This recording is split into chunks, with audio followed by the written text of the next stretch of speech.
Hello everyone, this is Senpai here, and welcome back to another video. In this video, I will jump into a discussion with the two big Hoyo games, Genshin Impact and Honkai Star Rail, as well as the new big gacha in Wuthering Waves. The discussion will be about which game is better. Now this is all subjective. What I say in this video in regards to how good something like Genshin is, or how good Wuthering Waves is, or how good Honkai Star Rail is all my opinion. Someone might like something more than I do, and someone might dislike something more than I do. Let's lay out the categories first. There is gameplay, story, exploration, rewards, grind, and endgame/content. We will start with Honkai Star Rail and then move on to the other games.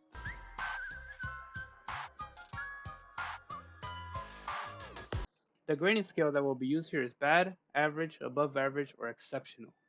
For gameplay, Star Rail is a turn-based game, so we will need to look at if team synergies help you win a lot, and that is exactly the case in Star Rail. Whether it's the new Break Effect team with Firefly or the Dot team with Kafka, there are a lot of teams that will help you beat Star Rail's endgame modes. As well as the moves that characters do are flashy and good looking, which adds on to everything as the cherry on top. Let's take for example the Acheron Hypercarry setup that I didn't mention.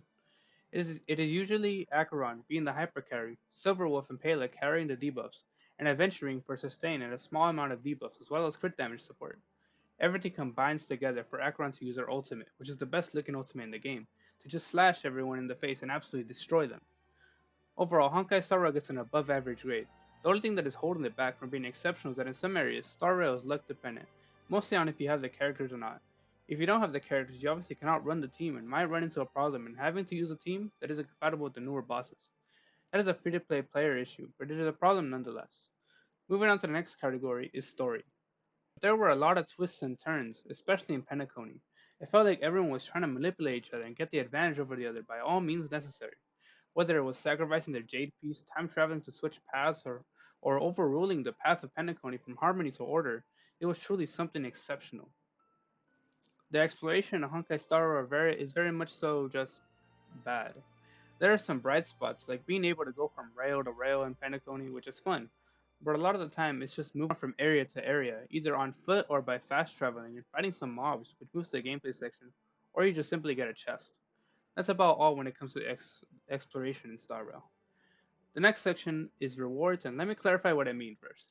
Rewards amount to jades and tickets given via events, endgame modes, and mail. It will be the same for Genshin's Primogem and Fates, and Wuthering Waves, Asteroids, and Tides. For Star Rail, it has basically been consistently 100 pulls per patch for free-to-play players and roughly 130 pulls for light spenders. That's if you do everything. The only time it changes is during Anniversary, where I went up to 120 pulls for free-to-plays and 150 for light spenders.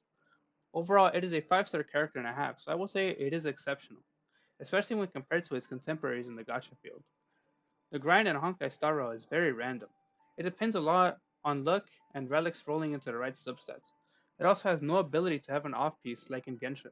For example, looking at Firefly, a person has to get all 4 of the relic set Iron Cavalry against the Scourge, and cannot get any other as that is her best set by far, and basically made for her. Then, a person has to then go into the new mode Divergent Universe and hope for good luck on the new set. It's a lot of work and needs a lot of luck. However, what is saving Star Rail's relic system is the ability to use self-modeling resin and relic remains for relics of the set you want. For that, it gets an average score on the scale. Endgame for Star Rail is abundant. There is Simulator Universe and Memory of Chaos, which came out with the release of the game, Pure Fiction, which released in version 1.6, and the new Simulator Universe Divergent Universe, and Apocalyptic Shadow, which both came out in 2.3. They are all excellent game modes which expand on the gameplay of Star Rail and make many characters which wouldn't be used in one game mode able to be used in another to great effect. Simulator Universe game modes are fun and have the player base use a lot of buffs to defeat enemies for rewards. Forgot about Golden Gear just for writing this, but that also applies here. Memory of Chaos focuses on a mix of AoE and single target, whereas something like Pure Fiction focuses solely on AoE, and Apocalyptic Shadow focuses on single target use. I genuinely think this is an exceptional rating on the scale.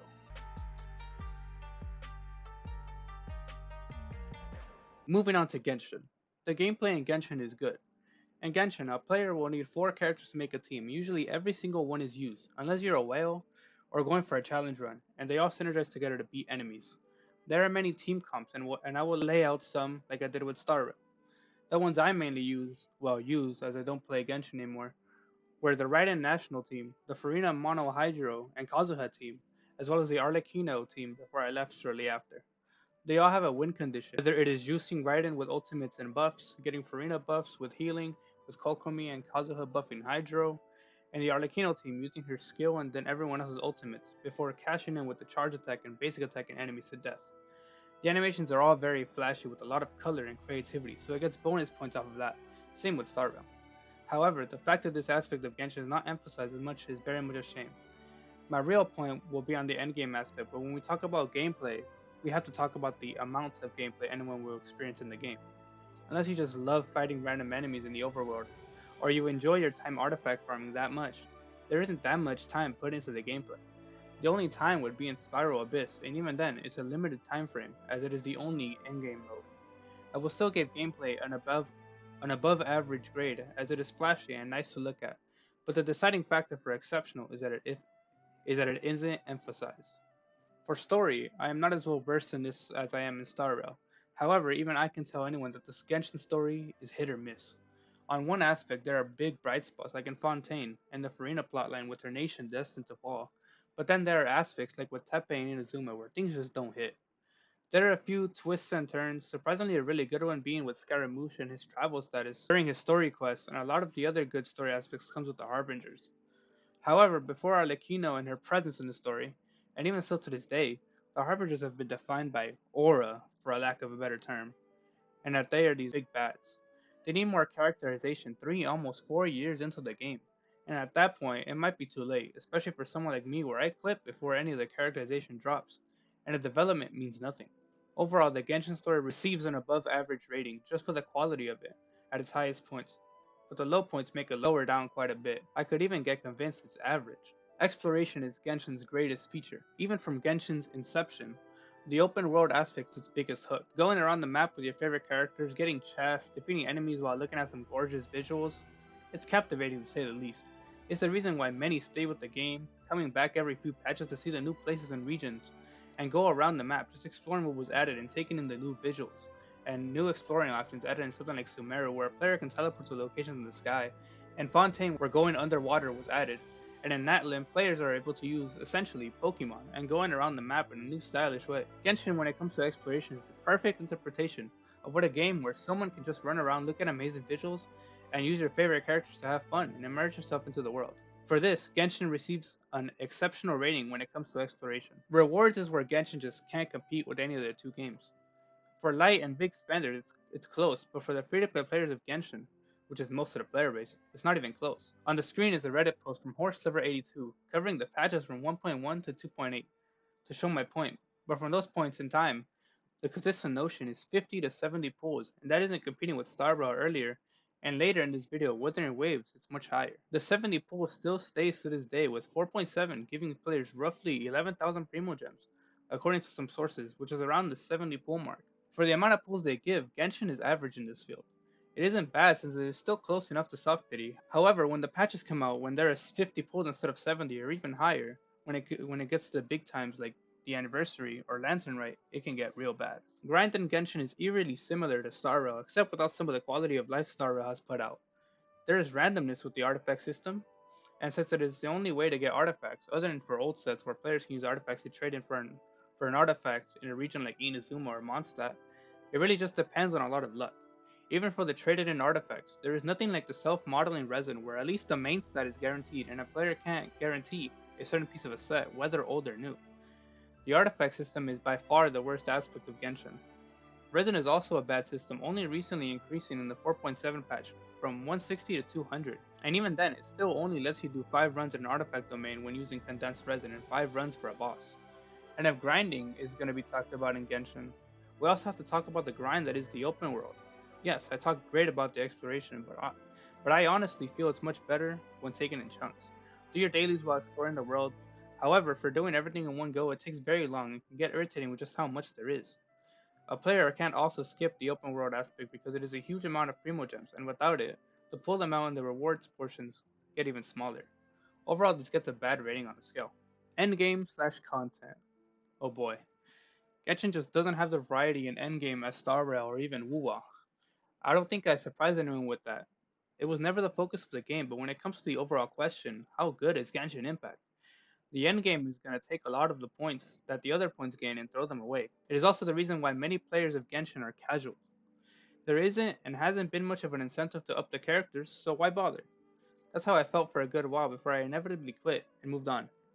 The actual endgame content and what it is can go two ways. It's the abyss or just simply the open world and story. I choose to believe it is the abyss, as that is what can even somewhat pose a challenge to characters. There is a new mode called the Imaginarium Theater. However, I think it is a little too late. It should not take a game almost 4 years to make a new endgame mode. Honkai Star Rail now has 4. Wuthering Waves has started with 3. It's unacceptable at all levels. It does look fun though, and I may come back for a small while to beat it and give some of my characters a small challenge before putting the game down again. It doesn't change the fact that for my scale, it is bad.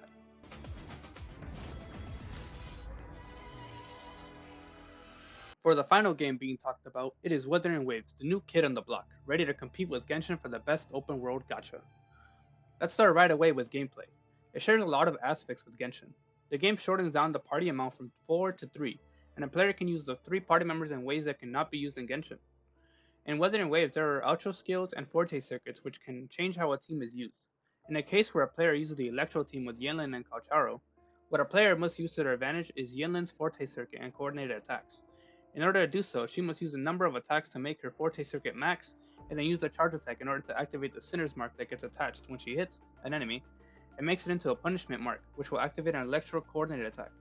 It makes it so every time an enemy is hit, electro damage will also occur. The game also has outro skills which will let many buffs be added to the next character being put in. A player has to have a good team build in mind to put all these things together when it comes to swapping from character to character, activating buffs, and having enough uptime on all characters so all of them work well together. The actual combat aspect when it comes to Wuthering Waves is very refreshing.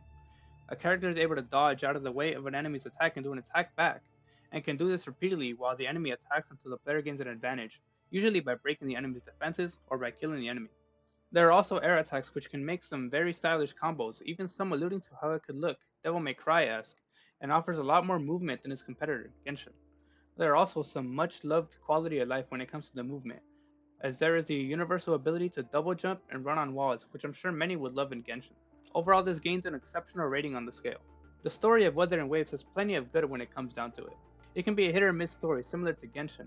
However, it hasn't had many years of build up, and it definitely feels like a lot of the beginning portion of Wuthering Waves when it comes to story is trying to build up things, especially for the lore of the war in Jinzhou, and going against the Echoes and inevitably the Threnodian, which is essentially a boss monster. However, I will dock points off the story for the beginning as I felt like a lot of exposition dump and a lot of talking.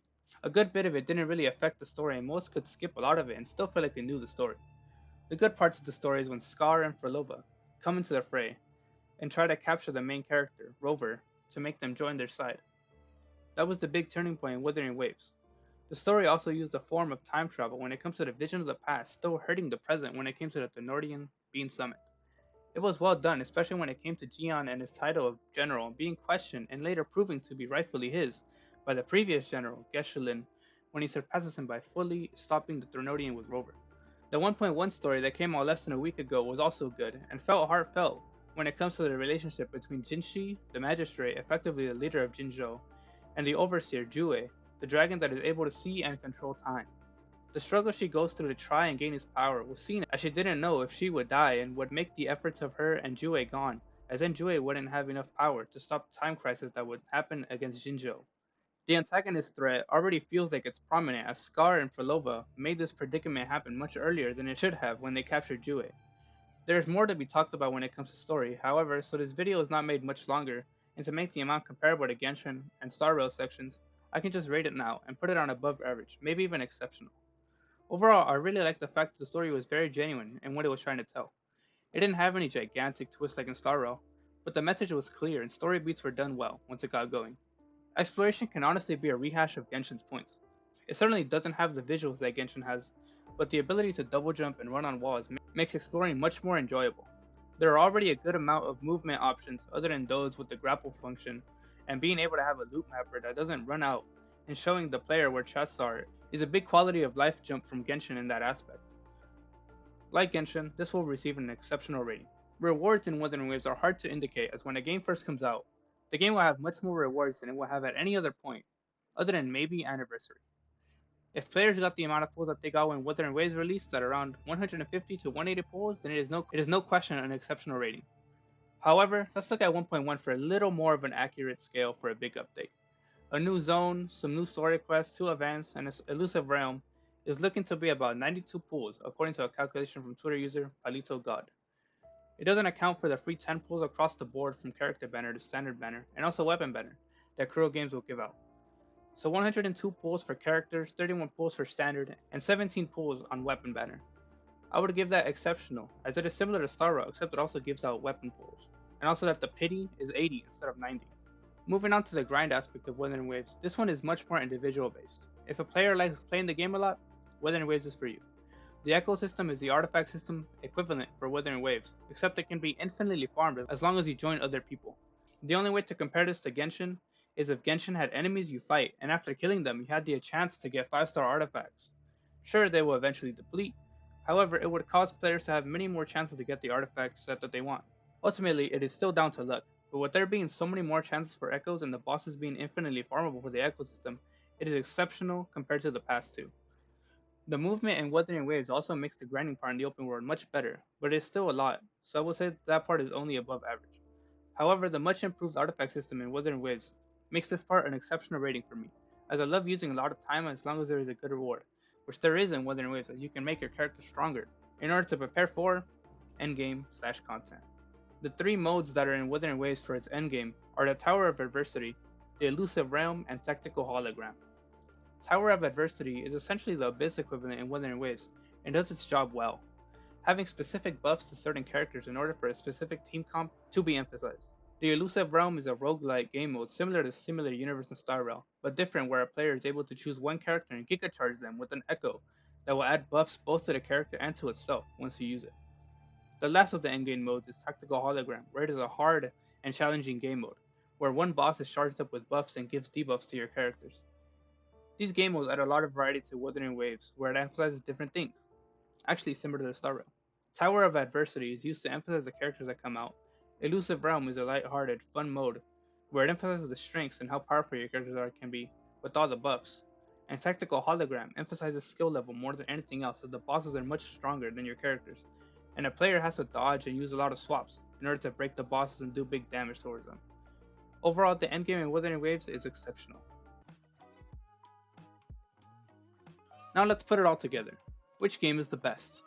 I firmly believe it is between Honkai Star Rail and Wuthering Waves. Genshin is still a good game, but these two are simply above it in terms of overall quality. With its bad systems that haven't been improved enough and the open world aspect not being updated and surpassed by Wuthering Waves, makes it less than its new competitor. Between Honkai Star Rail and Wuthering Waves, they each have their strengths, where one is better than the other. Honkai Star Rail has a good lead on Wuthering Waves when it comes to story. However, the big advantage of exploration and grind in Wuthering Waves immediately cancels and overtakes Star Rail by a good amount. The fairly equal quality when it comes to gameplay, rewards, and endgame makes those arguments fairly mute. Star Rail has a small edge as it has one more endgame mode. However, the lead that Wuthering Waves has with its exploration and grind makes Wuthering Waves better than Honkai Star Rail overall.